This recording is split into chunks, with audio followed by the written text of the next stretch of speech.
It was a Friday night, and I was home alone. My roommates had gone out for the weekend, leaving the house eerily quiet. I'd been looking forward to having the place to myself. Just a quiet night, a movie, and maybe some reading before bed. It was one of those rare nights where everything seemed still, the kind of stillness that settles over a house when no one else is around. I liked it at first. It felt peaceful. The house I shared with my roommates was older, the kind that creaked and groaned as it settled at night. I'd grown used to the sounds, the soft cracking of the wooden floors as the temperature dropped, the occasional pop from the pipes, but they always seemed louder when I was alone. Still, I brushed it off as I settled into the couch, pulling a blanket over me and sinking into a movie. As the hours passed, the silence deepened. The street outside was quiet, no cars, no sounds of people walking by. I could hear the faint hum of the refrigerator in the kitchen, the ticking of the clock on the wall.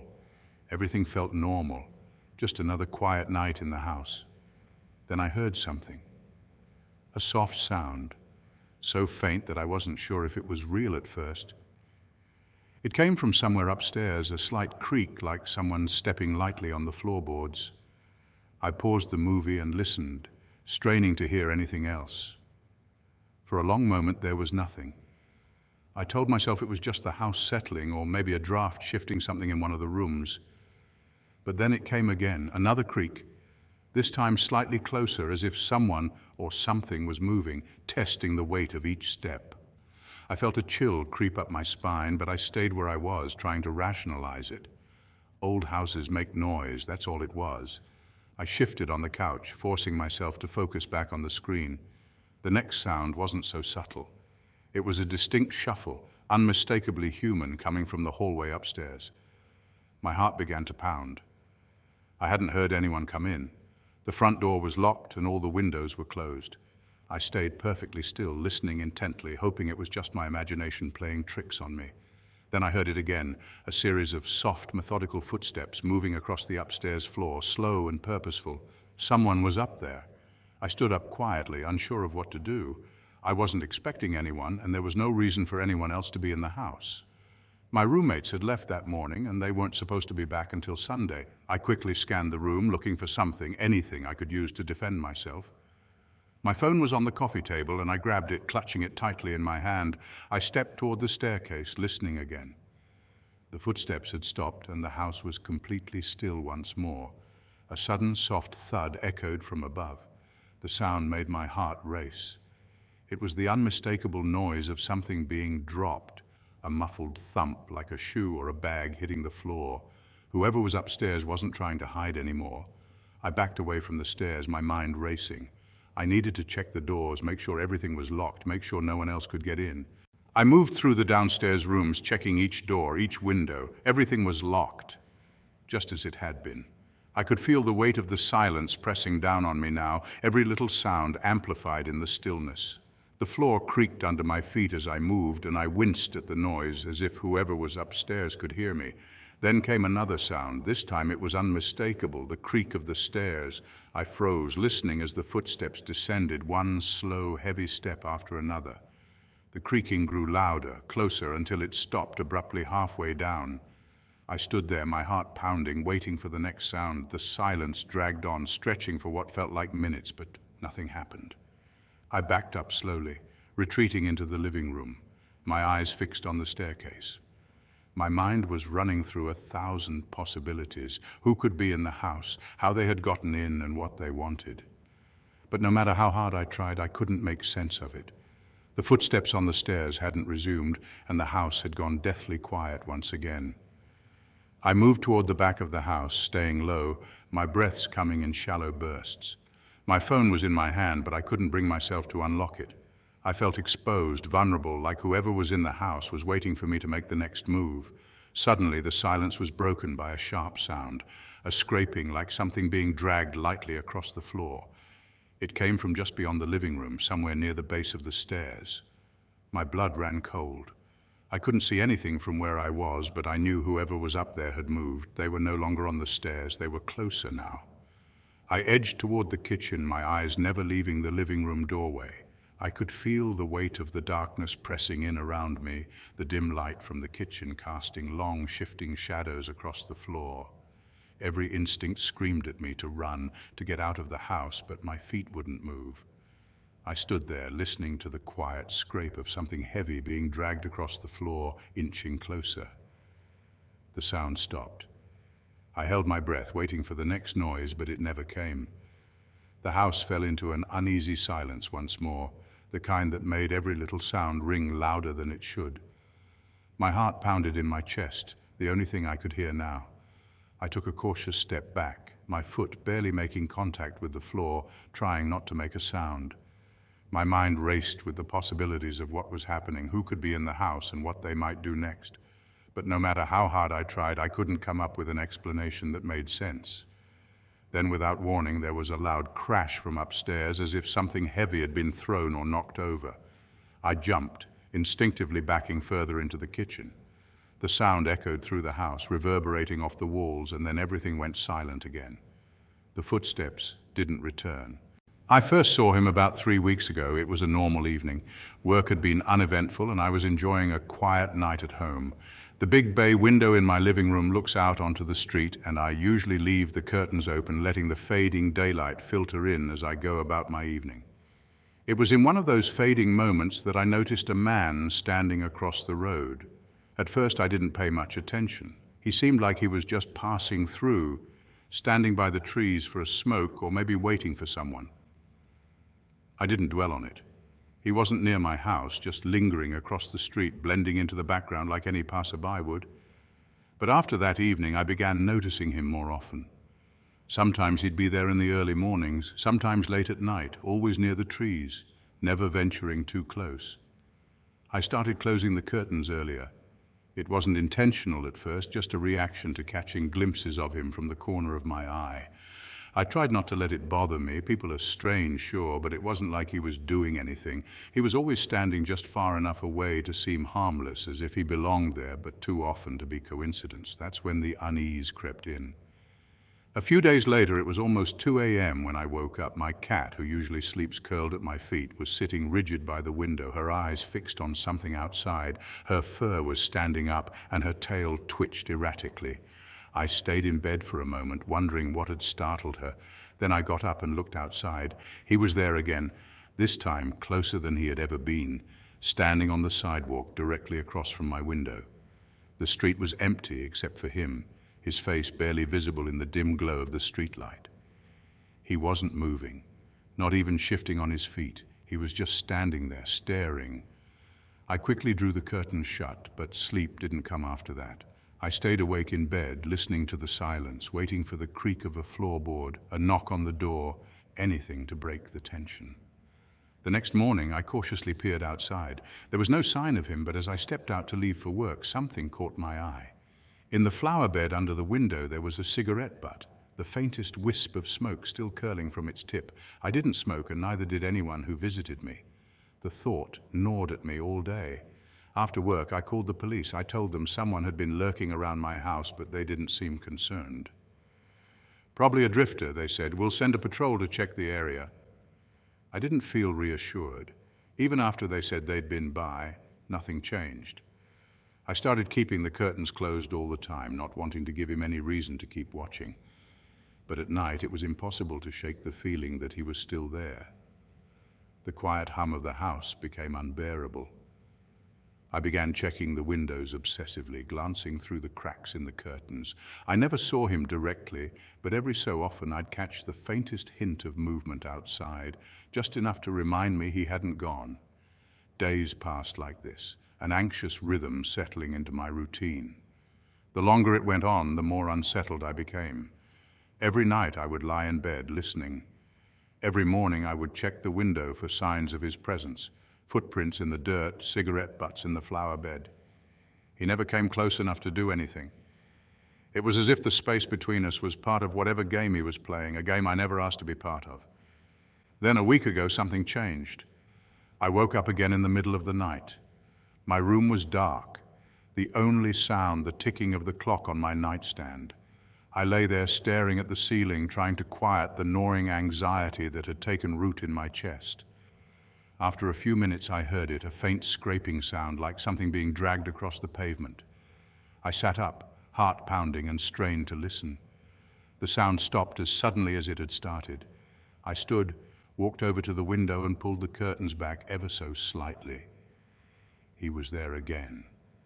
This time, he was standing in my yard, only a few feet away from the house. His eyes were fixed on the window, unblinking, as if he was waiting for me to do something, to acknowledge his presence. I froze, afraid to move. He didn't come any closer, just stood there watching. I let the curtain fall back into place and stumbled away from the window, my breath coming in short, shallow bursts. I didn't sleep the rest of the night. Every noise in the house felt amplified, every creak a reminder that someone was out there just beyond the walls. Now, I don't know what to do. I've stopped looking out the window altogether, but it doesn't matter. Whether I see him or not, I know he's there. A few months ago, I lost my house keys. I had a small keychain with my car key, house key, and a couple of others, nothing special. I assumed I'd left it at work or dropped it somewhere during errands. It happens, I thought. I replaced the locks and carried on with life, barely giving it another thought. A few weeks later, things started to disappear. Not big things, just little items. Things I wouldn't immediately notice were gone. At first, it was a fork from the kitchen, then a pair of socks, followed by a coffee mug I always used in the morning.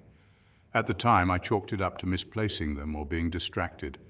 Small inconveniences in the chaos of daily life. But after a few more days, when I couldn't find other random items, I began to wonder what was going on. I was certain I hadn't moved any of those things, but I convinced myself I must have.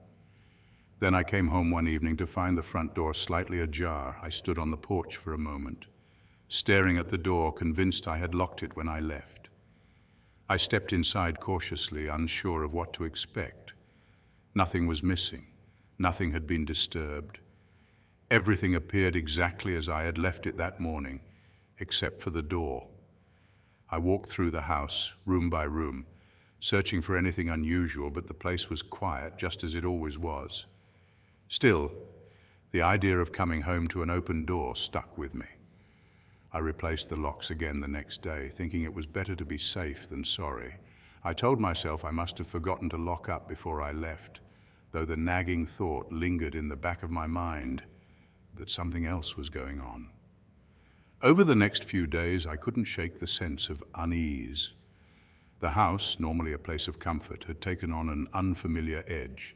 I found myself double-checking the locks before bed, walking through the house with a growing sense of urgency to make sure everything was in place. A few nights later, I woke to a sound in the middle of the night. It was faint, like the soft creak of a door shifting in its frame. I lay in bed listening, but everything was still after that. I sat up, heart racing, and looked around the dark room. It didn't seem like anything was out of place, but the house felt different. I got up and quietly walked downstairs. The front door was shut, locked. I went to each window, checking the latches, finding nothing disturbed. The house was still, quiet. I went back to bed, but the unease gnawed at me. The next morning, I checked the door again before heading to work, convinced I had locked it the night before. And yet that night, when I returned, I found the door slightly open once more. I stood there staring at the door in disbelief. The door had been locked. I was sure of it. This time I searched every inch of the house, looking for any sign of forced entry, any clue that someone had been inside. Again, nothing was missing, but there was no reason for the door to be open like that. I checked the lock. It worked fine. I tested it again and again, pushing and pulling on the door to see if it would swing open on its own, but it stayed shut, secure. It didn't make sense. I started to feel the weight of it, this invisible intrusion that left no evidence behind. Every night I would lie in bed, waiting for something to happen, waiting for the faint sound of a door creaking open or the hint of movement in the dark. Each morning I checked the door again, locking it twice before I left for work, and each night I returned to find it slightly open. I began to wonder how. How was this happening? How could someone be getting inside without leaving a trace? I combed through the house, searching for any hidden entrances or unlocked windows, but I found nothing. It was as though the house itself was betraying me, letting someone in without a sound. Then one night I woke up again, this time to the sound of the front door opening and closing quietly. I lay frozen in bed, listening intently. I could hear faint footsteps not far from my bedroom door. They lingered for what felt like an eternity, then moved back toward the front of the house. I stayed completely still, waiting. After a while, everything went quiet again. I didn't dare move. The next morning, the door was locked, as if nothing had happened. But I knew. Someone had been inside, walking through my home while I slept. It was impossible to ignore. I checked the lock once more, and that's when I realized it. Whoever was coming inside wasn't breaking in. They didn't need to. They had a key. The calls started a week ago. At first, I didn't think much of them, just an odd ring in the middle of the day. I'd answer and there would be nothing, no words, no background noise, just silence. Then, after a few seconds, the line would go dead. It happened a few times, always from different numbers. I assumed it was some sort of glitch or robocall and thought little of it. By the third day, the silence wasn't so empty anymore. Each time I answered, there was something on the other end, a faint sound barely noticeable at first, breathing, not hurried or labored, just slow and steady, almost rhythmic. The kind of sound that shouldn't have made me uneasy, but did. I started to hang up as soon as I heard it, telling myself it was just a prank. But the frequency of the calls increased. Every few hours the phone would ring and that sound would be there again, calm, patient breathing, waiting on the other side of the line. I blocked the numbers, but they kept coming, always from a new one. The sound stayed the same, though. I tried to ignore it, but every time the phone rang, that uneasy feeling came back. I began to dread the sound, not because of the calls themselves, but because of what they made me feel. It was the idea that whoever was on the other end was listening. Each call was a reminder that they were out there, keeping track of when I was home, watching the pattern of my day. A few nights ago, I was working late. The house was quiet, the only light coming from my desk lamp as I tried to focus on my project. My phone rang again. I stared at it for a moment, debating whether to answer. I knew what I would hear. When I finally picked up, the breathing was there, soft and measured. I slammed the phone down, frustrated, but the unease lingered. I stood up, stretching my legs and walking through the darkened house to clear my mind. That's when I heard something outside. It wasn't loud, just the faintest sound, footsteps on gravel. I froze, straining to hear more, but the sound stopped. I told myself it could have been anything, an animal passing by, the wind brushing against the house. I moved to the window, peeking through the blinds, but saw nothing out of the ordinary. The street outside was empty, still and dark. I sat back down, trying to push the thoughts away, but my focus was gone. Even though the house was quiet, there was a tension in the air that hadn't been there before. I couldn't concentrate, my mind drifting back to those calls, wondering who it was on the other end of the line. I told myself it didn't matter, that it was just someone messing with me, but it didn't help. The stillness in the house felt suffocating now, every creak of the floorboards setting my nerves on edge. The next night, the phone rang again, right on schedule, the same number, the same routine. But this time, after I hung up, I felt a creeping sensation that there was more to it. I walked to the window, my fingers brushing against the blinds as I peeked outside.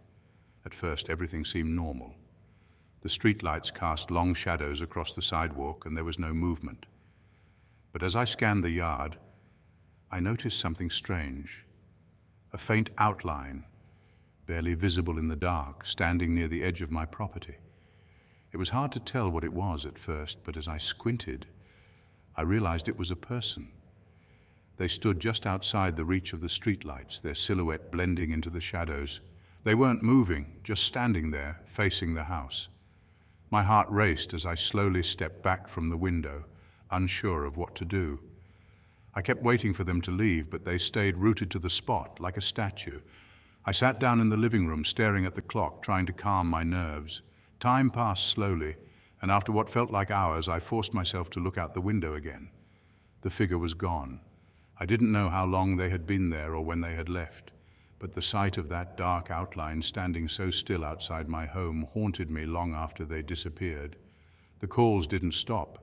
If anything, they became more frequent. The breathing on the other end remained steady, unchanging, like they were waiting for something, watching from a distance. I began to feel the weight of their presence with each call, a reminder that they were always there, just beyond the edge of my awareness. Every time the phone rang, it felt as if they were a little closer, a little more real. 2 nights ago, the phone rang in the middle of the night. The house was dark, quiet. I answered out of instinct, not even thinking. As soon as I picked up, I heard the breathing again, heavier this time. I hung up immediately, my heart pounding in my chest. I sat in the darkness, straining to hear any sound from outside. After a long moment, I heard it. The faintest scuff of shoes on the pavement just outside the window. I didn't move, barely daring to breathe. The sound came again, slow and steady, circling the house. They were out there, close enough to hear, close enough to see if I looked, but I stayed frozen, not daring to pull the curtains aside. Since then, the phone calls haven't stopped. Every ring brings that same sense of dread. I haven't answered any of them, but I know that whoever is on the other end is still listening, and now, each time I hear the phone, I know they're nearby, just waiting. A few months ago, I moved into a small apartment at the edge of town. It wasn't much, just a one-bedroom in a quiet building, but it was enough for me. The place had a comforting simplicity to it, and I liked the fact that I didn't have to worry about neighbors peeking into my windows. The front door had a peephole, one of those old-fashioned ones with a small brass cover you could slide aside to see who was outside. I never gave it much thought, just another piece of the apartment I rarely used. The first time I noticed anything unusual was late one night. I'd been watching TV, unwinding after a long day, when I heard a soft tap at the door. It wasn't loud, just a faint rhythmic sound. I paused, waiting to see if it would happen again. Another soft tap followed.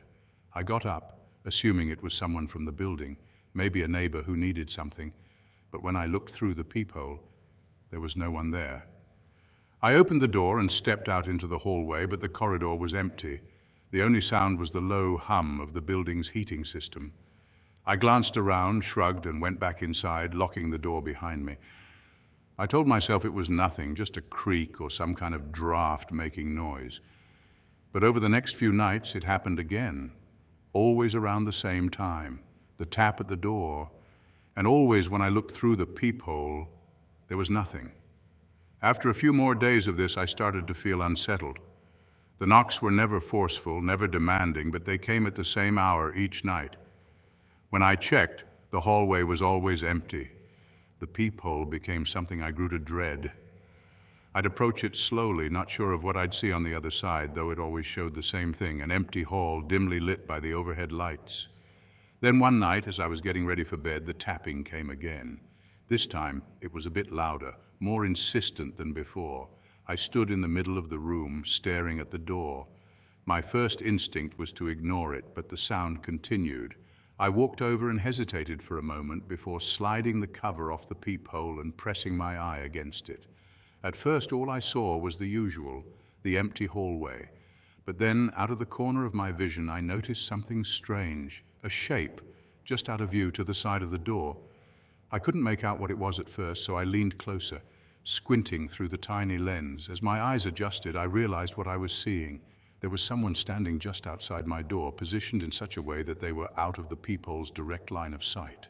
I froze, my eye still pressed against the peephole, heart pounding in my chest. The figure wasn't moving, just standing there, hidden from view unless you looked closely. I couldn't see their face, just the edge of a shoulder, the faint outline of a body leaning against the wall. They were close, closer than I'd expected anyone to be, almost as if they were waiting for me to open the door. I stepped back, my mind racing. The taps had stopped. I stood there listening, but all I could hear was the faint buzz of the lights in the hallway. Whoever was out there didn't make a sound. I moved away from the door and sat on the couch, staring at it, my thoughts swirling. I didn't open the door that night. I didn't check the peephole again either. I waited, my eyes on the door, until morning light crept through the windows. The next night, I told myself I wouldn't check the peephole. I wouldn't give in to the temptation to see if the figure was there again. But when the tapping started, that same soft, steady knock, I couldn't help myself. I stood in front of the door, hand trembling as I slid the cover aside once more. This time, the figure wasn't standing off to the side. They were directly in front of the peephole, close enough that I could only make out a shadow, a dark shape pressed against the door. My breath caught in my throat, and I stepped back instinctively. The tapping had stopped again, but I knew they were still there. I stood frozen for what felt like hours, waiting for something to happen, but nothing did. The next morning, I checked the hallway as soon as I woke up. It was empty, as always, but now whenever I came home, I found myself pausing in front of the door, dreading what I might see through the peephole if I looked. I tried to convince myself it was just someone playing a prank, or maybe even my imagination, but it didn't feel that way. The tapping became a nightly ritual, always at the same time, always with the same strange presence lurking outside. And every time I looked, the figure was there. Sometimes off to the side, sometimes directly in front, but always close, too close. It was as if they were waiting for something, though I had no idea what. Now I don't check the peephole anymore. I hear the tapping, the quiet knocks that echo through the apartment, but I don't move. I sit staring at the door, waiting for the sound to stop. I don't know who it is or why they keep coming, but I know they're out there. And I know at some point I'll have to find out what they want. I moved into a 2-story house a few years ago, mostly because I liked the view from the upstairs bedroom. It wasn't in the best part of town, but it had a decent-sized yard, and the house itself was in good condition. The neighborhood was quiet, nothing really happened here, and I liked that. I could see the street from the upstairs window, which became part of my nightly routine. Just standing there, looking out at the quiet world below before heading to bed. The first time I saw the ladder, it was propped up against the side of the house. It was old and wooden, the kind you might expect a handyman to use, except I hadn't hired anyone for repairs. I found it strange, but I figured one of the neighbors might have left it there by accident, or a work crew had forgotten it after doing something nearby. It was leaning right against the wall, directly below my bedroom window. I went outside and moved it to the back of the house, thinking nothing more of it. The next day it was back, same spot, same angle. I hadn't touched it since moving it to the backyard, so it made no sense for it to be there again. I went outside and inspected the area, looking for any sign of who might have put it there, but the yard was empty, and the neighboring houses were as quiet as ever. After a minute, I picked up the ladder again and moved it farther this time, hiding it behind the shed. That night, as I lay in bed, I couldn't help but think about the ladder. I'd never had issues with anyone in the neighborhood. It was the kind of place where people kept to themselves. But the idea of someone moving it back in the middle of the night left me uneasy. I got up from bed and glanced out the window, half expecting to see it there again, but the yard was empty, bathed in the glow of a distant streetlight. I went back to bed, trying to ignore the strange, nagging thoughts creeping in.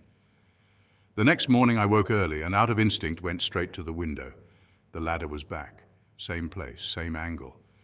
I stared at it for a while, trying to process how it could have gotten there again.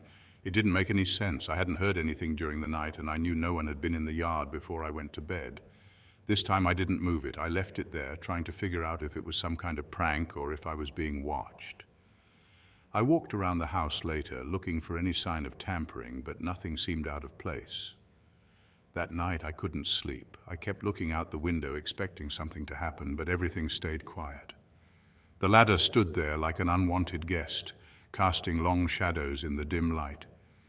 Every now and then I'd get up to check the window, and each time it was still there, unmoved, standing against the wall like it was meant to be there. The unease started to settle deeper, as if the ladder itself was some kind of warning I didn't understand. The following morning I called the landlord to ask if there had been any work scheduled, thinking maybe there was some simple explanation for it all. He assured me no repairs had been ordered and no one had access to the property. After that, I moved the ladder once again, this time storing it in the basement, convinced that would be the end of it. That night, I went through my usual routine, checked the locks, turned off the lights, and went upstairs. The house was still, the familiar creaks and groans of an old building settling into the quiet. I didn't even bother checking the window before bed. I figured the ladder was tucked away, and whoever had been moving it wouldn't bother anymore.